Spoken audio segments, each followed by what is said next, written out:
Back before brioche and pretzel buns took over the universe, we used to serve hamburgers on something known as the potato bun. It was simple, tasty, and perfectly complemented while not overpowering the taste of your hamburger. Well, I want to show you a few secrets to get big, beautiful, golden brown buns every single time that you can be proud to serve up. First though, we need to knock out some prep. Sound good? Let's bake. I'm going to start off this recipe by preparing a potato. I've got an 8 to 10 ounce russet potato that I've rinsed well under water.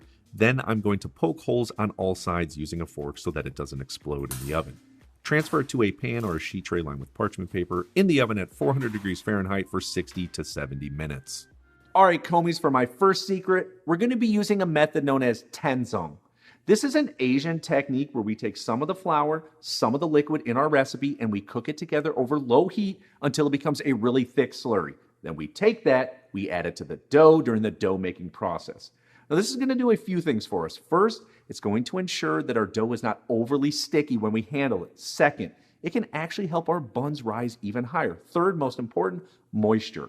It's going to make these buns crazy moist, crazy delicious by increasing the overall hydration rate in our dough recipe. Then last but not least, you're going to love it, it can extend the shelf life so they last longer. Awesome. One of the best things about this is it's crazy easy to make. Here's how you do it. The total amount of bread flour for this recipe is 4 cups. I'm going to be taking 2 tablespoons from that 4 cups and adding it right to a medium-sized pot. Next, I'm going to add in a 1/4 cup of water. I'm going to use a whisk and mix it together until it is completely combined and smooth, and it should resemble a slurry. At this stage, I'm going to add in a 1/4 cup of whole milk. You could also use 1% or 2%. Using that same whisk, mix it together until it's completely combined. Then, going over to the cooktop over low heat, I'm going to continually whisk it for about 7 to 10 minutes until it's smooth and becomes like a thick paste. Now, the best analogy I can give you is that it will become like an overly thick hollandaise sauce or even like a very thick cream of wheat. This is perfect. We're next going to remove it from the cooktop and set it to the side and cool it to room temperature, which takes about 30 minutes. Then once our potato is done baking, we're going to remove it from the oven and let it sit for 5 to 7 minutes or until we can touch it by hand. In the meantime, let's make our dough.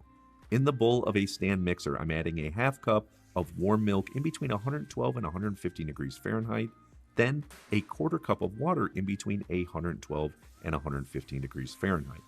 The total sugar for this recipe is 1/3 cup, but I'm going to be taking 2 tablespoons from that sugar and adding it right to the bowl of that stand mixer.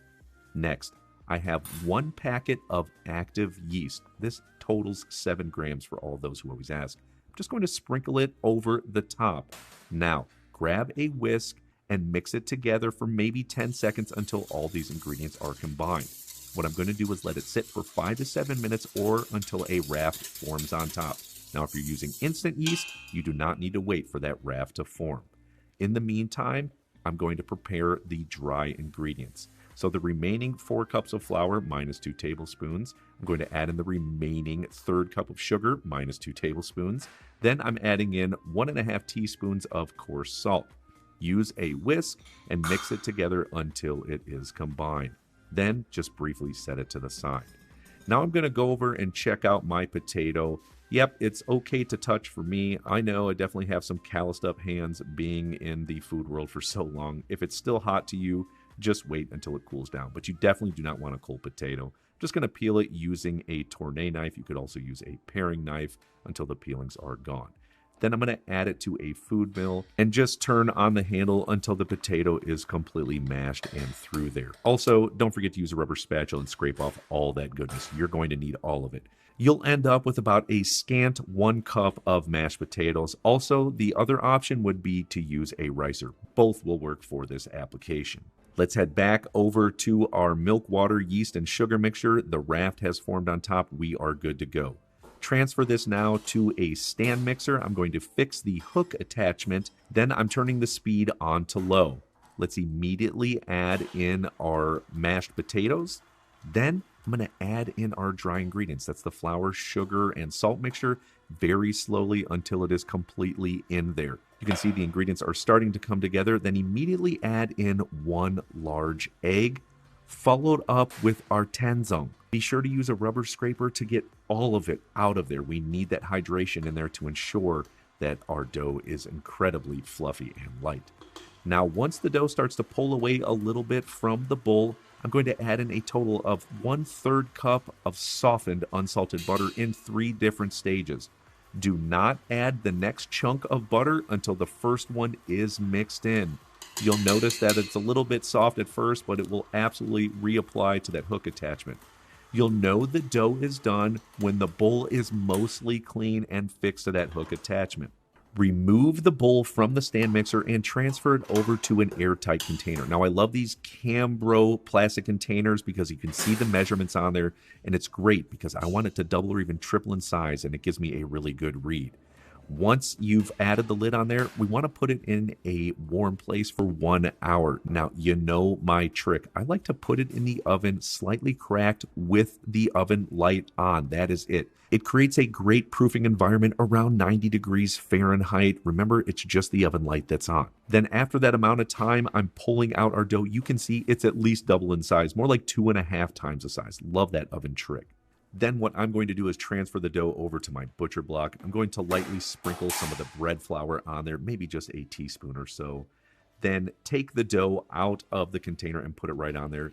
If you want to me it's no big deal. You could lightly spray the inside of your container with no stick spray if you wanted to remove it easily. For me, I don't much care about that. Then press down the dough to release all of the air. Then I'm just going to cut the dough into 10 equal-sized pieces using a bench knife. You can absolutely just eyeball it here. If you want to get a good idea of size, it's about a heaping half cup per piece, or if you want to be real precise, each one weighs 125 grams. Now what we need to do is form it into a small ball. Now, take one of the pieces of the dough and place it in your left hand, making a loose cup-like gesture. Then using your other hand, push through the center from the bottom up to the top, while closing your cup-like gesture a little tighter each time. The goal here is to form a very taut, firm ball, just like this. Excellent. Now, for the other way to do this, much easier, take the piece of dough, flip it over, fold the bottom to the center, the top to the center, the right to the center, the left to the center, and then roll it over 1 time. Then enclosing your hand over the top, roll it in a round circle. This will also make the ball very taut and firm. This is great. You can use either of these. Then we're just going to place these on a sheet tray lined with parchment paper, 5 to each tray, and I'm going to cover it with a light kitchen towel and let it sit for 1 hour or until it's doubled in size. With about 25 minutes or so left in that rising process, I'm going to fill an 8x8 pan 3/4 of the way full with cold water, adding it to the oven on the very bottom rack. I'm going to preheat the oven to 375 degrees Fahrenheit on convection. If you don't have convection, 400 degrees Fahrenheit will suffice. Also, while I'm waiting for everything to preheat up and rise, I'm going to make a quick egg wash. So using 1 large egg yolk and 2 tablespoons of milk, you can use whole 1%, 2%, doesn't matter. Whisk it together until it's completely combined. Just a little bit more time until everything is done rising. Let's have our first look. Fantastic, doubled in size. I know they're good. And I push the top of the bun and it springs right back up and feels slightly firm. This is excellent. Now take the time to generously brush our egg wash on each of our hamburger buns. You want to make sure they're coated. This is going to ensure they'll be beautifully golden brown. Then in the oven on the middle rack at 375 degrees Fahrenheit convection for 17 to 20 minutes. So while this first batch is in the oven, I got to thinking, what are some different toppings we can put on the potato buns? Why not make it an onion bun? Or sesame seed or poppy seed? Yeah, we can do all of those. For onions, here's what I do. In a medium saute pan, I'm going to add in 1 tablespoon of unsalted butter and a half peeled and small diced yellow onion. Season it with a little bit of coarse salt. Then we're going to cook it for 5 to 7 minutes on low to medium heat. We're not looking for a full caramelization, just a little bit brown and some nice flavors. Set it to the side on a plate, spread it out so that it cools down. Now, let's go have a look at our buns and see where we're at. Oh my goodness, absolutely beautiful. They will read 208 degrees Fahrenheit internally when they are finished. Now, one of the most beautiful things about the Tenzong is you can get an extra 4 days of shelf life out of these hamburger buns, and they freeze amazingly well. So don't be afraid to pop them in the freezer and pull them out when you're ready to use them. Now for those other buns, and I'm going to add a few toppings to. Make sure they are all brushed with the egg wash. For the first one, going to add on a half teaspoon of sesame seeds. It does not need to be perfect. Just coat the top as best you can. Then how about some poppy seeds? A quarter teaspoon will suffice to cover the top. Again, does not need to be perfect. Then for the onions, take about a tablespoon or so and generously spread them out over the top. Same thing, 375 degrees Fahrenheit in the convection for 17 to 20 minutes. And oh, these look so good. And really not much to say when plating this up. Maybe just brush on some butter. But let's have a look in the inside. Oh yeah, that's the good stuff right there.